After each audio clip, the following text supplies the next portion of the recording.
कौन मराठी ये कर रहा है, विरोध में जा रहे हैं, कौन कर रहा है बताइए, एक आदमी नाम बताइए। नहीं, उन्होंने कहा कि मुंबई को फिर से एक बार गुजरात में शामिल होने की बात हो रही है।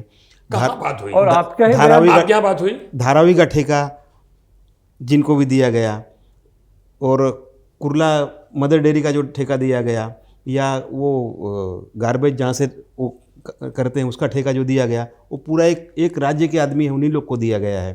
तो ये भी बात है क्या? मैं खुल के बोलता हूँ, गुजरात के बारे में कहा गया। नहीं, मैंने कहा ना, जब चुनाव आएगा कोई ना कोई मुद्दा आएगा। मुद्दा सिर्फ चुनाव के लिए है, कोई किसी के लिए नहीं है।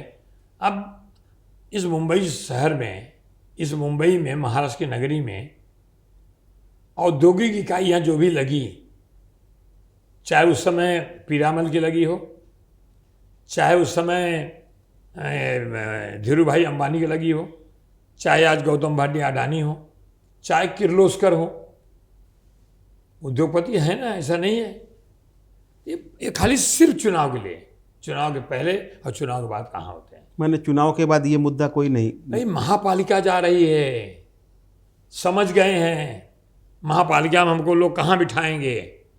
तो जो राजनीतिक बौखलाहट है ना, कुछ भी कह लें। मैंने कहा कि मराठी अस्मिता, मराठी भाषा, मराठी संस्कृति, महाराष्ट्र का जो सम्मान यहाँ रहने वाले सब लोग करते हैं।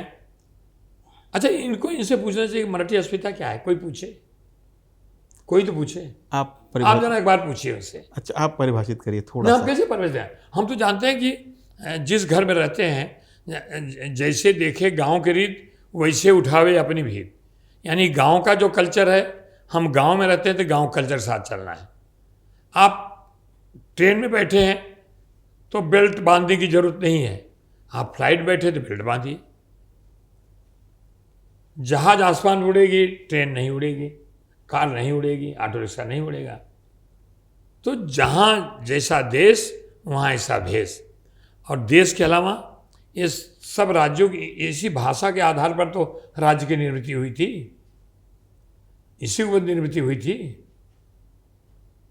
उसी के लिए तो संघर्ष कर रहे हैं वो, उसी को तो बचाने के लिए संघर्ष कर रहे हैं। वो कह रहे हैं कि परप्रांतीय इतने ज़्यादा आ जा रहे हैं कि भाषा भी जा रही है, मराठी आदमी भी कम हो रहे हैं, रोजगार भी सब दुष्पर प्रांतियों को जा रहा है, इंडस्ट्री सब गुजरात जा रही है, सब कुछ यहाँ से ख़त्म किया जा रहा है, हम दो दूसरे दर्जे के नागरिक बनते चले जा रहे हैं। यही तो उनका रोना है।